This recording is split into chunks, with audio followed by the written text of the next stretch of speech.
Hello, I'm Kenyon Henry, author of urban fantasy, young adult, and paranormal mystery novels, and this is Dialogues with Creators.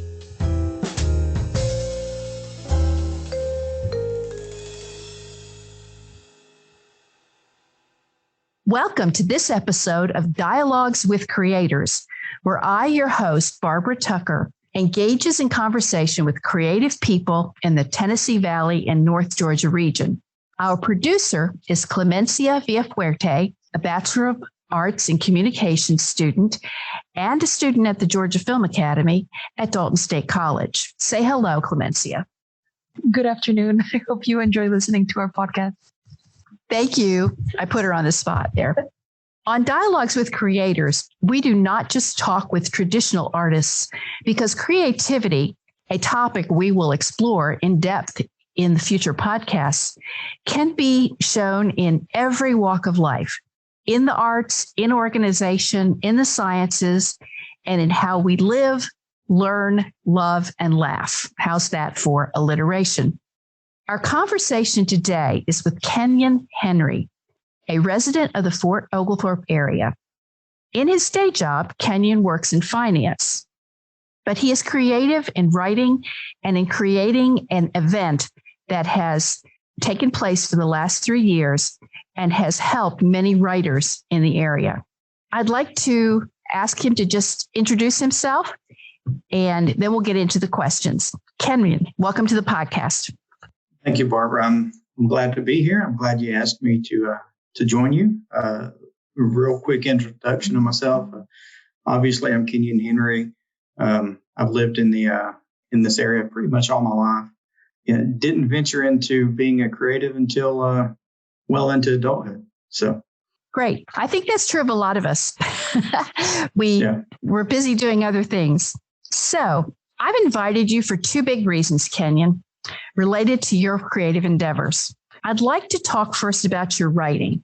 Your area is, I believe, from what I've seen, science fiction and fantasy, which we tend to lump together, but that's unfortunate because there are lots of subgenres in those fields, and of course, lots and lots of writers. So I'd like you to start by talking about your books, and you can do it chronologically or whichever way you would like, and then I'll follow up with some more questions. Okay. So you're pretty close. It's actually my first series that I wrote, which is still ongoing, is urban fantasy, right? So I can see why you'd get sci-fi in there because it's modern day fantasy, So you're not really thinking about the medieval high fantasy type stuff. You're thinking more along the lines of people with abilities, secret societies. Vampires, werewolves are often urban fantasy. Harry Potter, Percy Jackson, all of these different types of things fall within urban fantasy. Basically, it's just, fantastical type stuff set in a present day modern society. And so my first series, which I said is still ongoing, was a venture into that. And I've enjoyed writing it. I'm still writing it. Book 4 in that series is due out in June. And it's it's really something that I never thought I'd get into, but it's been very enjoyable, and it's been fun to do.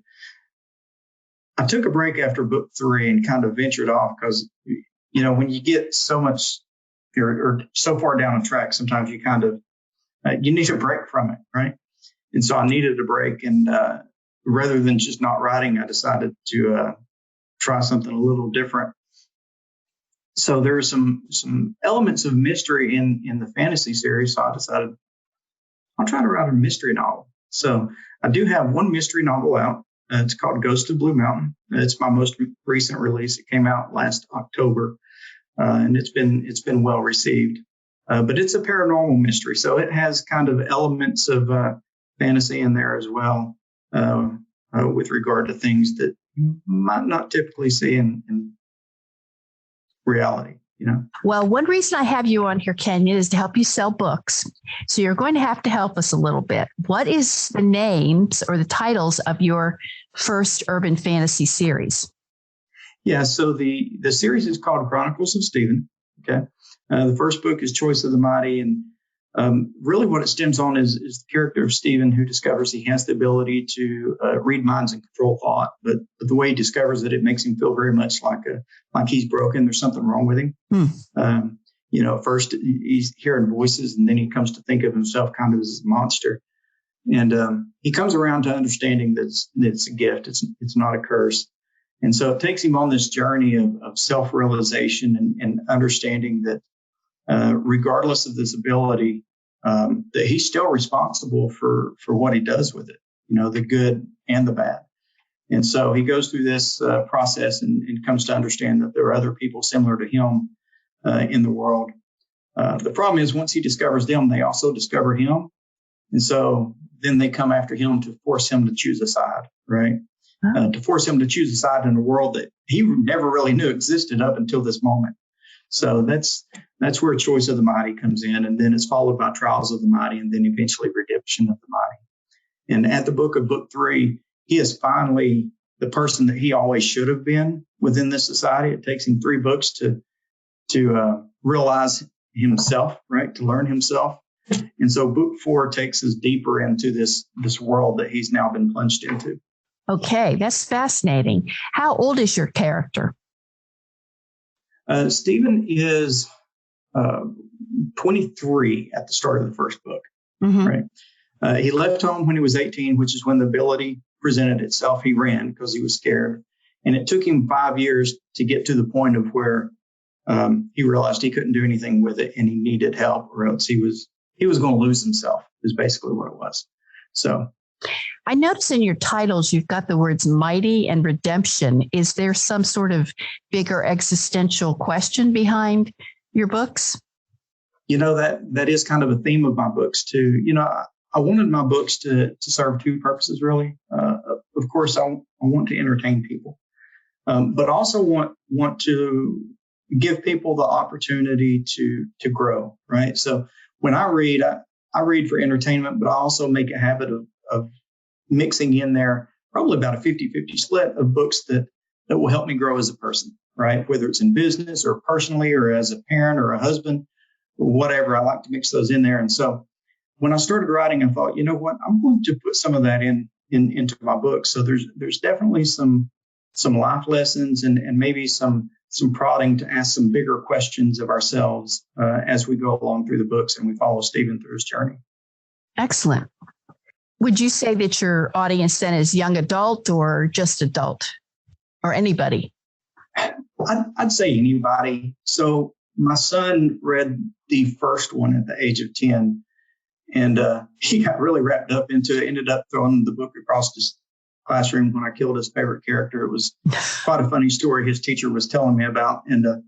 But even at 10, so they can understand, the story and enjoy it. They might not get some of those deeper meanings and questions, but I steer clear of anything that would be inappropriate for younger readers, while at the same time giving deeper ideas and deeper meanings to people who can understand it. Great. So when would you say you started seriously writing? Oh, goodness. So the first book came out in 2017, I think it was.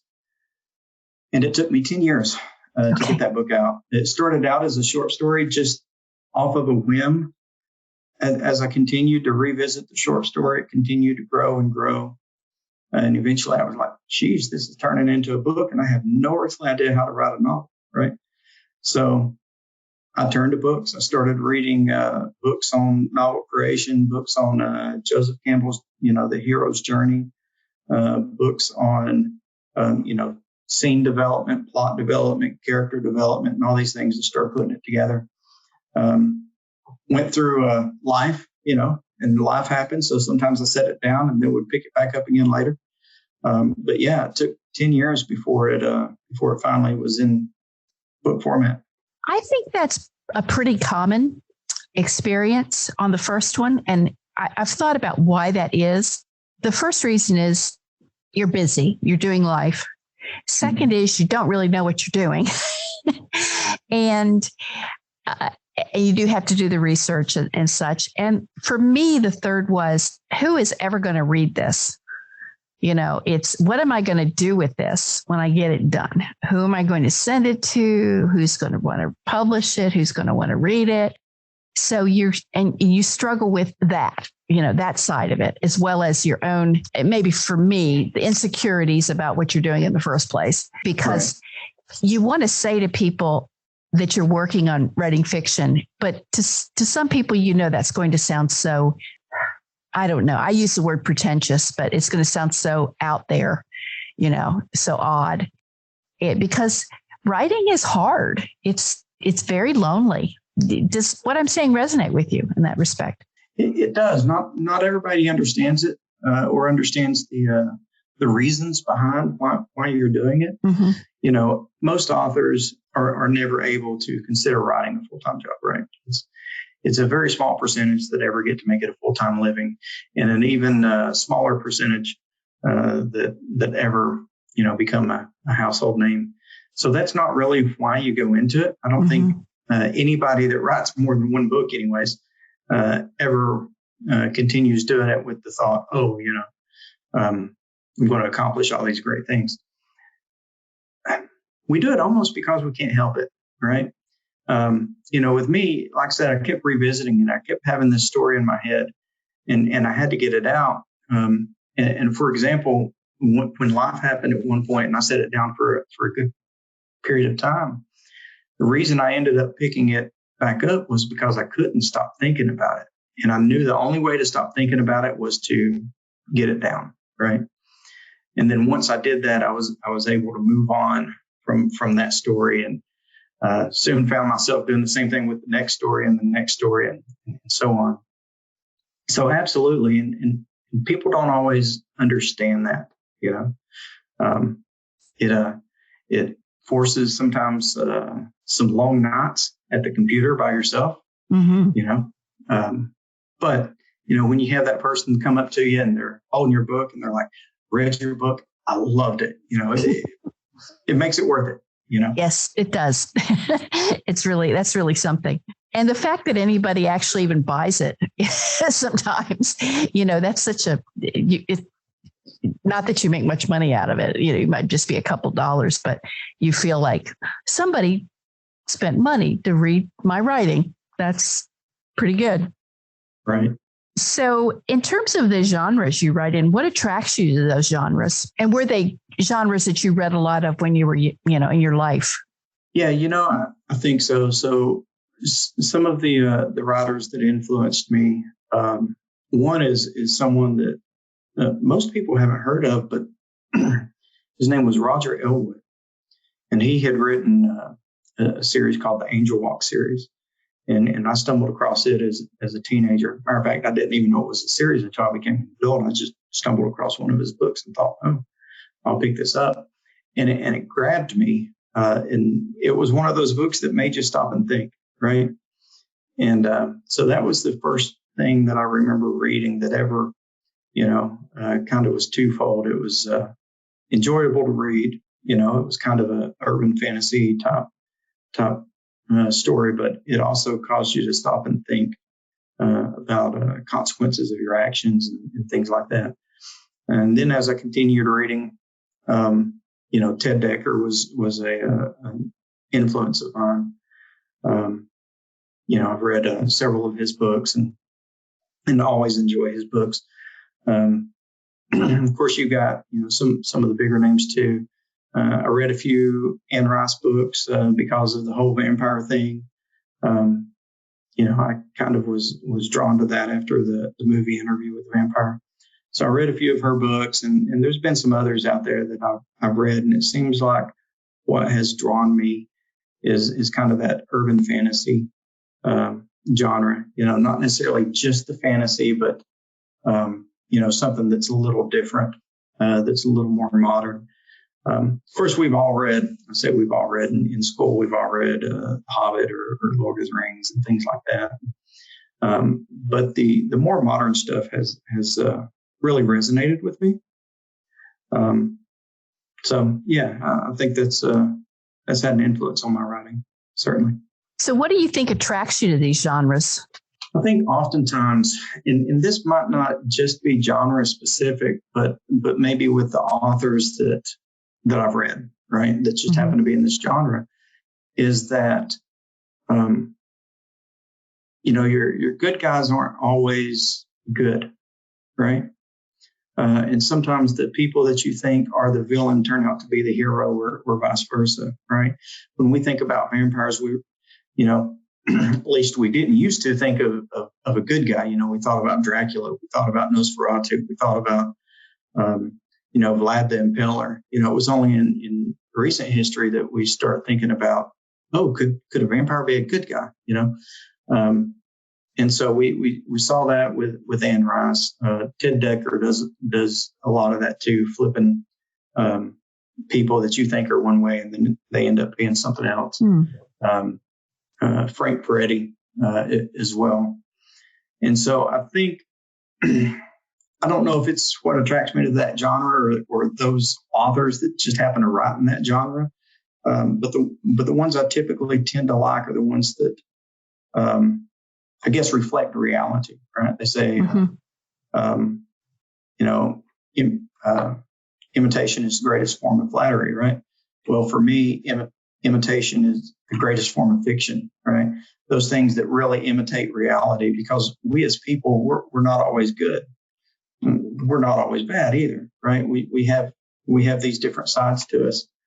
And so anyways, I like to read those, and I hope that also comes out in my writing. That's a great answer. What made me think of is, have you watched Stranger Things? I have not. No. Okay. Well, it's the first season I watched it, which is odd because my age and it's all about teenagers, but something about the 80s thing got to me, and the fact that it was made here in Georgia. And one thing, there are a lot of things I liked about it, but one of them was that at the beginning, you've got this character, I think his name is Steve, and he's the typical jockey, stuck on himself, a guy who's the girlfriend of his girlfriend is the sister of the main character. And as the story goes on over the several sessions or episodes, he slowly changes into not the hero, but the good guy, and I didn't see that coming. It was, and I thought that was such good writing, because they could have stayed with the cliche of the jock and the jerk and that kind of thing. And he became, in the end, he was a friend of the young people, the teenagers who are trying to, save the town from the underworld and the down under, whatever it's called. I forgot the name of it, but it struck me as good writing, because you weren't expecting it, but at the same time, it was believable. It wasn't like he just changed. He slowly changed, and he understood himself and grew. So I appreciate that you're saying that, because bad writing is always going to be very, nobody changes, no surprises, that kind of thing.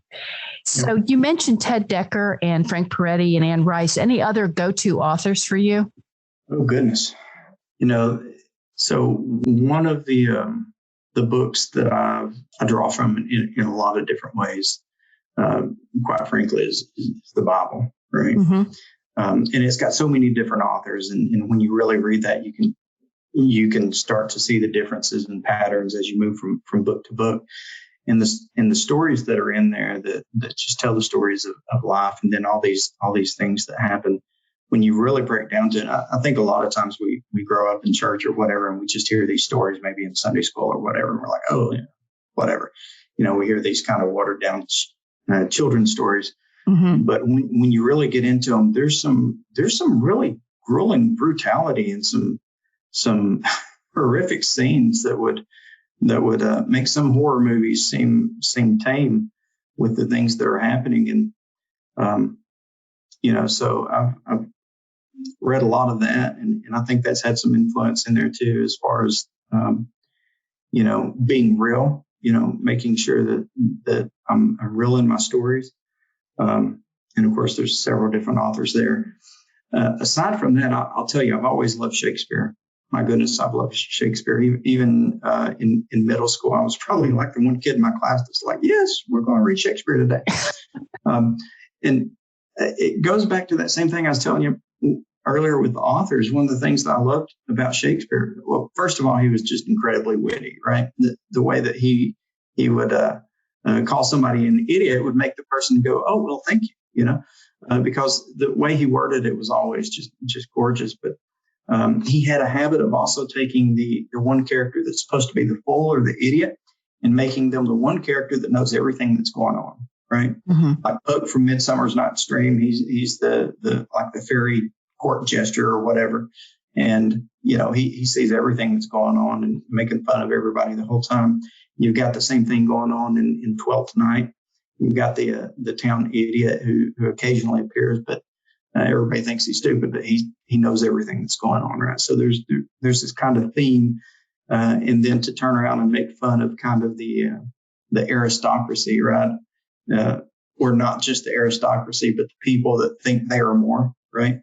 Mm-hmm. And so I've kind of always liked that, how he's kind of taken and played with society and flipped things upside down in his plays.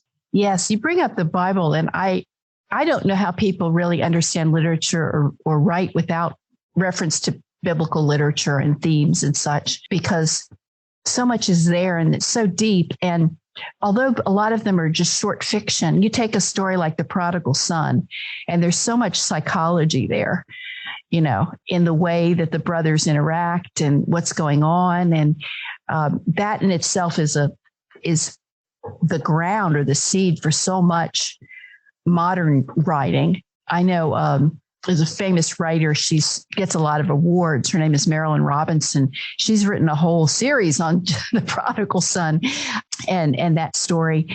There's so much there. And I was thinking the other day about the difference between short fiction and a novel. And, you see that in the Bible as well. You'll have a short story, but then it's in the big picture of the whole plan of what the Bible's doing. So it's, I think that sometimes with short fiction, we end up with, it can be kind of dark. I know my short fiction is very dark, but in a longer book, you can tell a more complete story, the rest of the story and get it done. So I like to make that distinction. So how do you get your writing to the public? Well, so one way to do that, you can get it on Amazon.com.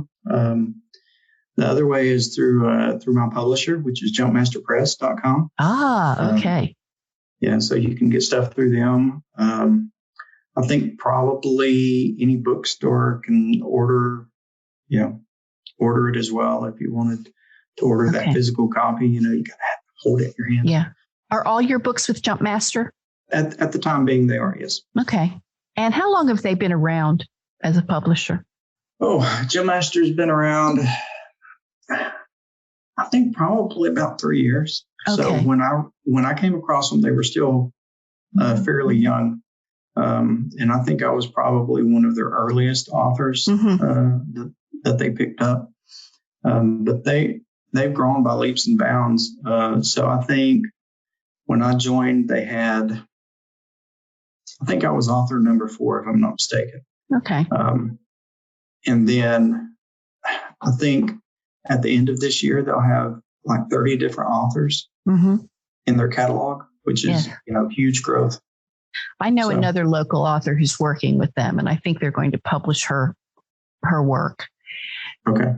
So that'll be exciting for them. Excellent. So let's move on. Since we've been talking about getting it out to the public, I think it was in 2019 that you started although I'm sure you started planning it earlier than that, you started the Next Chapter Con event. Here is your chance to tell the story of Next Chapter Con. Which has grown quite a bit in the last 3 years. So correct me where I'm wrong on the dates and tell us more about Next Chapter Con. Yeah. So Next Chapter Con will take place October 1st this year at the Dalton Convention Center. And so basically it's a convention where local authors and authors from across the Southeast can come and they'll have their books available for sale. Readers can come, meet with them, talk with them, discuss books. We have panels. Other people who want to write, or maybe they presently do write, can come and join the panels as well. And it's really a good place to get a large pool of information, right? Because you've got so many different genres represented. You got people from different areas represented. And they're all willing to share, writing techniques, what has worked for them, and so it's really a great event for that. It's a great event for readers to come and really dig into the mind of the author, just like you're doing today. What was your inspiration for this? And everybody always seems to have a blast every year. Mm-hmm. So how did you get this idea?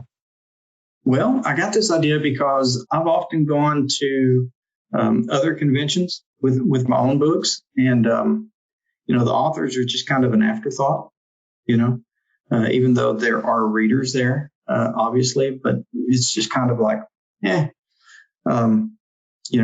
it comes to authors. And so I wanted to put something together here locally that was specifically for authors and readers to connect that community. Because when you get into indie and small press authors, we thrive on community, right? That's really what helps us to keep going. And so I wanted to be able to connect the dots. So with the term con on the end, it's coming from the idea of like a comic con, right? Yeah. It's just a convention, for people who love books, whether you're a writer, reader, or whatever. Okay. So I've attended Next Chapter Con twice as a local author, and I had a great time. It is attracting writers from much further than the Tennessee Valley, North Georgia region. Isn't that right? I think I met someone from Middle Tennessee. Yeah. We also had, now it was during COVID, so a lot of people backed out during COVID, but we had people initially signed up, 2 people from as far away as Florida. So, okay. We've had people from, I think, as far as Mississippi, and then even like South Carolina and Middle Tennessee. Matter of fact, I've got a person that I used to be part of a writing group with, an online writing group up in Wisconsin, and they emailed me and they're like, "Hey, have you heard about this Next Chapter Con that's down in your area?" I'm like, "Well, kind of," So it's been heard about much further than just here locally as well. Oh, neat. That's good to know. You planning anything special for the 2022 event? Well, we've got some thoughts out there, and we've got some things that may be announced, maybe not for 2022, but we may announce them in 2022 for 2023. So we do have some things planned. I don't want to spill the beans just yet, but we're always looking to grow and make it better than it was the year before last. Mm-hmm. I will say that we've had to revamp some things. So if you remember Dr. Osborne, who's there, the magical mad scientist who's always come with the kids and made the balloon animals. He passed away last year, unfortunately. So we've had to revamp a couple things because he's always been a very, very welcome part of the convention and was with us from day one. So, and his wife, Stephanie, has been an author at our convention as well, all 3 years. So anyways, but yes, we do have some things down the pipe. Okay, that's good to know. Anything else you'd like to say, Kenyon? Well, I think that's it. Other than I would love to see you at Next Chapter this year. Sounds good. They can check this out at your website, nextchaptercon.com. .com. Yes, ma'am. Okay. Excellent. And I think that folks who will log on to that will see a lot of exciting material. It's done very well. Kenyon has put a lot of work into this event over the last 3 years, right? It started in 2019. Yes, it did. And a quick shout out to Keith Robinson, who is an author friend of mine. He's written more than 30 novels. And, he's a website designer by trade. And so I initially pulled him in as my website designer, and now he's in there with me, working, as hard as he can to get this event off without a hitch every year. Okay. He's going to be on here eventually on this podcast when I can get in touch with him. Thank you for joining us today, Kenyon, on Dialogues with Creators. Well, thank you for having me. You've been listening to our interview with Kenyon Henry, local author and conference organizer. Kenyon writes in the young adult and adult fantasy genre, sometimes with a faith-based approach. Along with his day job and his growing writing career, Kenyon is known as the originator and organizer of the Next Chapter Con convention. Starting in 2019, this fall experience is for writers and readers to come together and enjoy the craft of writing and the experience of reading. The fourth Next Chapter Con is again in Dalton, Georgia Convention Center on October 1st, 2022. The website and tickets for more information will be in the show notes. Thank you for listening.